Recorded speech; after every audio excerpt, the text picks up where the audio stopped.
Halloween weekend. It was falling on a Saturday this year. My mom always takes decorations and giving out candy very seriously.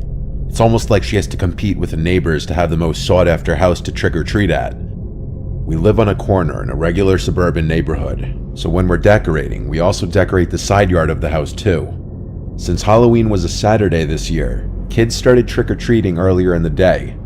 However, it was a cloudy, cold day, and there was a chance of rain in the forecast. My mom apparently couldn't understand that this may have been a factor as to why there weren't many trick-or-treaters out. Instead, after a few trick-or-treaters seemingly skipped our house, she assumed it was because there weren't enough decorations out to attract the trick-or-treaters. She told me to go get whatever containers were left in the attic containing decorations. I insisted this wasn't necessary, but she insisted otherwise and forced me to. So I went up to the attic, which is directly above my bedroom. The attic door is in the hallway upstairs. I pulled down the door and climbed up the ladder. We have the holiday containers sorted a specific way, so I went over to where the Halloween containers were. There were only a couple still left up there. I opened one to see what was inside, and said good enough. I started dragging the container out towards the attic door, then I carefully slid the container down the ladder.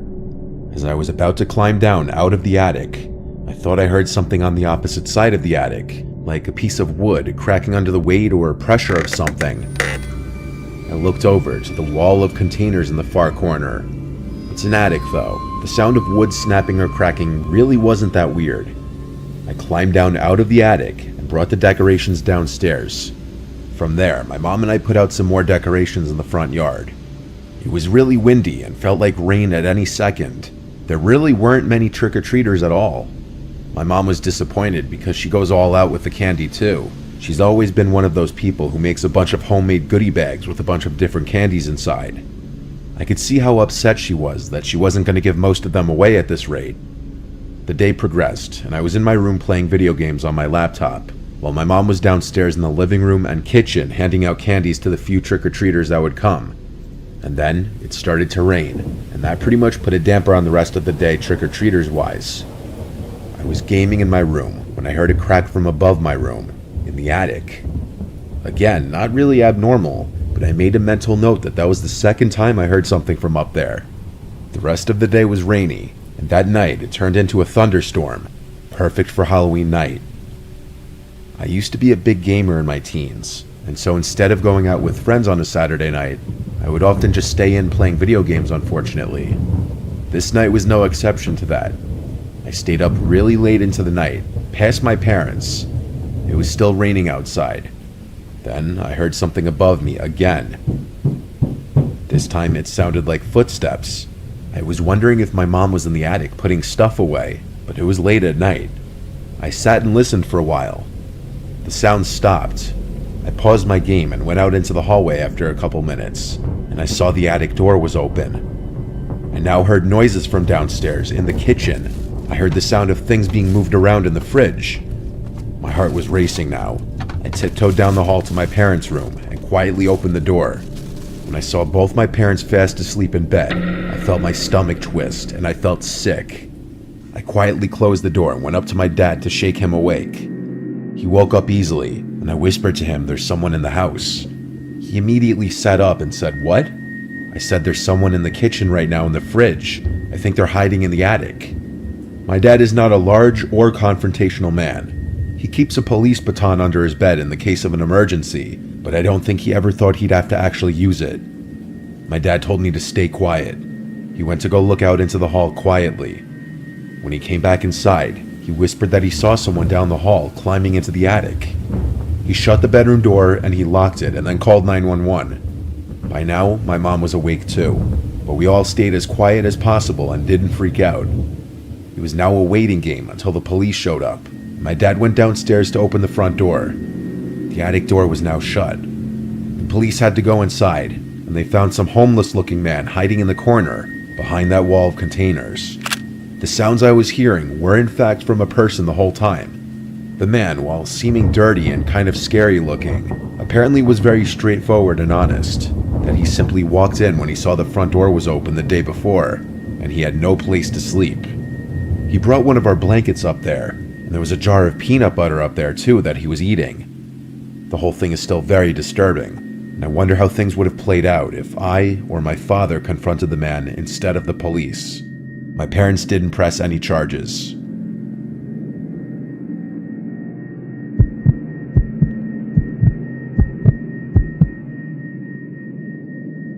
When I was 18, I threw a house party at my parents' house for Halloween.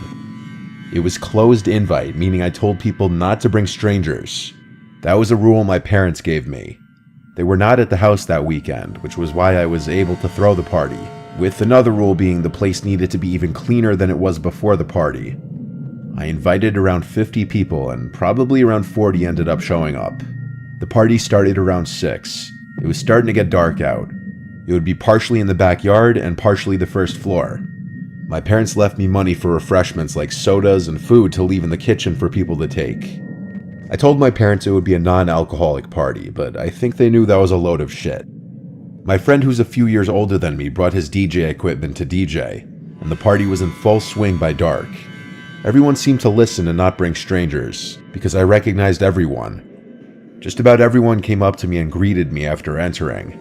I didn't drink too much because it was my party and I wanted to be somewhat responsible, but everyone else was getting drunker the later the night went. Eventually, one of my friends came out of the house after getting food, and he asked who that guy in the skeleton bodysuit inside the house was. I didn't recall seeing anyone in a bodysuit costume, so I went inside the house, where there were a few people hanging out in the kitchen. I asked if they saw someone wearing a skeleton bodysuit, and someone told me yeah, it seemed like he was snooping around the house. I grew concerned when I heard this, and I asked if anyone invited him or knew who it was. No one inside knew him. I looked around the house and then found him. He was walking down the stairs. I asked, "Who are you?" And he said, "Mike, I was using the bathroom upstairs."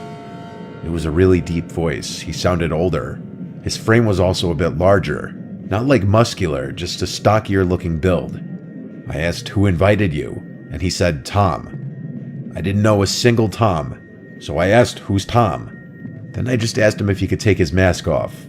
He didn't listen or even respond. He just walked past me towards the front door, then he left. I ran upstairs to check if any of the rooms had been gone through, and if anything had been stolen. All the doors upstairs, except for the bathroom door, were closed, and after a quick look, it seemed nothing was stolen. So I went to lock the front door, and then I told a bunch of my friends about how weird that just was. I went outside to ask a few friends if they knew who invited the skeleton guy, and not a single person knew who it was. Eventually, I gave it a rest. The party was winding down around midnight. Most people were starting to leave. A few close friends stayed behind a little later to help clean up. After all was said and done, it was a successful party. When everyone was gone, I started getting ready for bed. One of my friends, Vinny, stayed over on the couch downstairs. After brushing my teeth and changing into pajamas, I decided to go hang out with Vinny in the living room for a while. We had some drinks and just watched funny YouTube videos on TV. My little sister, who was 14, was asleep by now. She didn't hang outside with the party because she was too young. We were being quiet so as not to wake her, but when Vinny and I both heard noises from upstairs, it seemed that we woke her up. I was expecting the sounds, which sounded like footsteps, to move to the bathroom or something. I got a little confused when I never heard my sister's door open. I decided to go upstairs just to check on her. I knocked on her door and she didn't answer. I opened it a crack and saw that she was sleeping. So what were those sounds I was hearing then? I went to my parents' room and realized the door wasn't clicked shut. I was able to just push it open without twisting the doorknob, which was odd because I made sure their door was closed before the party. I looked inside the room without turning on the lights. Then, as I backed out of the room, I looked through the crack of the door, and on the other side, I saw that guy in the skeleton bodysuit. I made no mistake, I knew what I was looking at. I'm impressed with myself for not running or screaming. I pretended I didn't see him and pulled the door closed. Then I went downstairs and told Vinny that the guy from before is in the house. I had him call 911 and tell them that there's an intruder in the house, while I tiptoed back upstairs to my sister's room, went inside, and shook her to wake her up. I explained to her what was going on and made sure she would be quiet while following me downstairs. She did a good job not freaking out either. When we were downstairs, we met Vinny in the kitchen by the back door, where we went outside to the backyard. Then we cut through the side to the front and went to our neighbor's house, ringing the bell at least 3 times. Our neighbor let us wait with him for the police, but at some point before the police got there, that guy escaped through our parents' bedroom window. I know because the window was now open. Their closet door was also open, where my dad keeps his safe. It's as if it were someone who knew about the safe being there that tried breaking into it or just taking the whole safe out from the floor. It was obvious how the man broke in. He simply just walked into the party again. It could have been any number of people though. We never found out who it was, but it was someone who knew I was having a party, someone older, and someone who knew about my parents' safe. My sister ended up telling our parents about it, and obviously that was the last party I was ever allowed to throw at their house.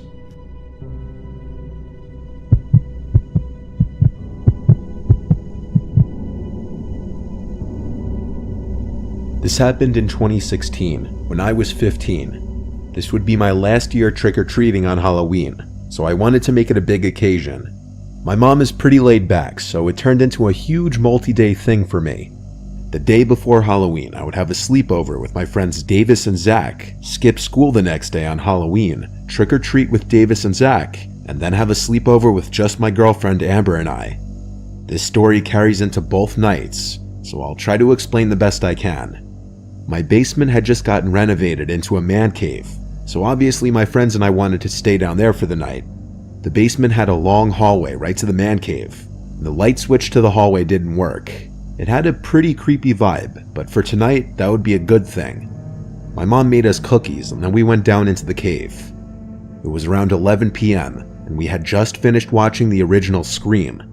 Our second movie of the night would be Paranormal Activity, which none of us had watched before, and that's why I picked it. I remember pausing the movie not even 30 seconds in because of the motion-detected light in the backyard turning on. It lit the whole room up, ruining the creepy vibe we had going. So I waited for the 30-second timer so it would turn off, and then unpaused the movie. Then after about another 30 seconds, the light went off for a second time, and I started getting annoyed.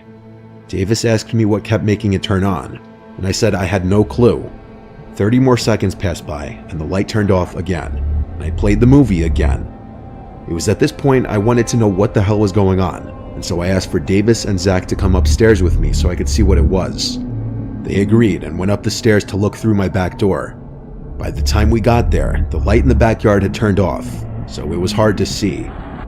We stood for 5 minutes waiting for something to happen, but nothing ever did. We went back down to the den and decided to turn off the movie for the night and just sit on our phones and talk. We weren't really invested in it anyway. About 2 hours later, everyone was asleep except for me. I was just scrolling on my phone when the familiar glow of the motion light came through the window for now the 4th time. I was exhausted though, and so I figured it was just another group of kids trying to prank us or something. But the more I thought about it, the less it made sense. I figured I would check the backyard one last time, and just like I thought would happen, no one was out there. I gave up, so I went back down to the den and called it a night. The next night came in the blink of an eye. The next thing I knew, I had a bag full of candy. I felt kind of sad. In a way, this was like my childhood ending.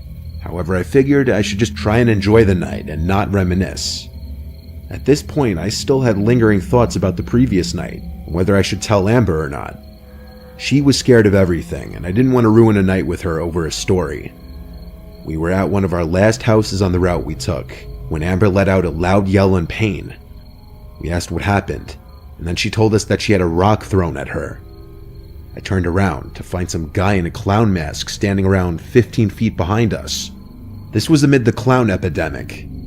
I told him to get lost, but he just stood there. I analyzed him a bit more and realized this guy looked like a grown man.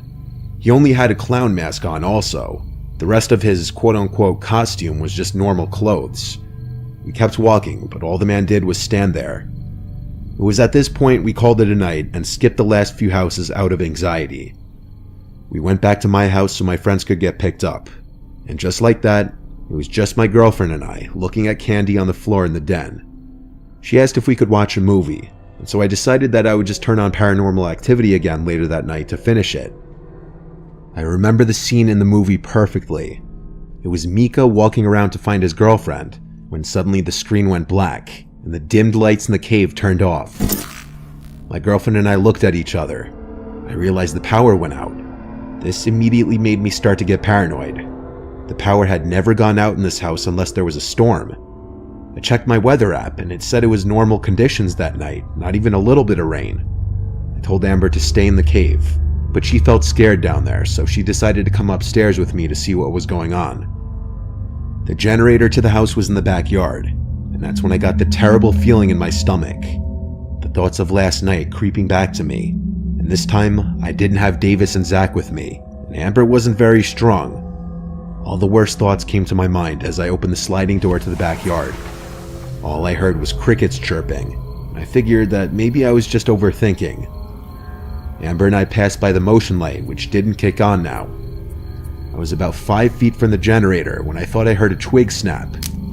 Amber and I looked towards the forest on the far side of the yard, with the only sounds being crickets, but we felt like we were being watched. I almost felt like I had to throw up.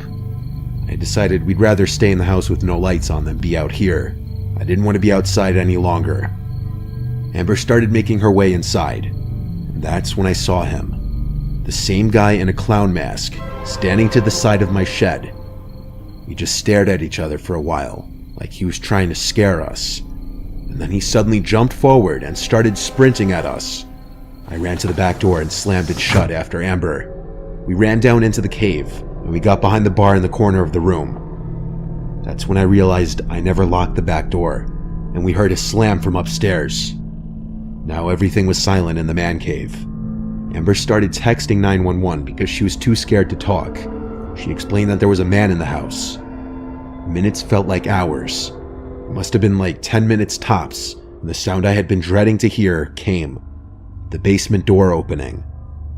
I heard footsteps come down the stairs and down the hallway. My girlfriend was breathing too loud. I had to cover her mouth. I heard footsteps come towards our direction and stop. I was starting to think my only option might be to fight if he finds out where we were.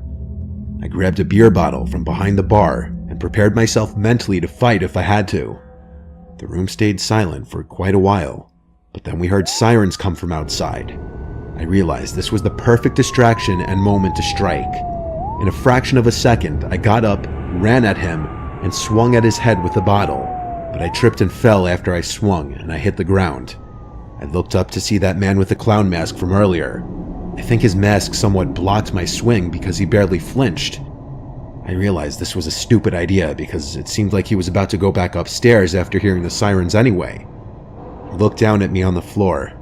I was about to yell at Amber to run as I laid on the floor, scrambling to get up.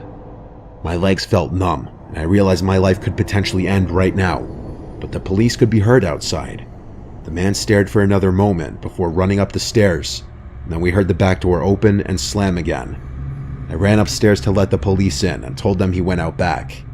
And of course you're wondering, the answer is no, the police somehow never caught this guy to my knowledge. I can't go down to that man cave alone anymore without feeling anxious, even to this day, so we would hang out at Amber's for a while after that. There's nothing I can do but look back and be grateful that we're still alive. I'll never forget that feeling of looking up and seeing that clown mask staring down at me as I flailed on the ground.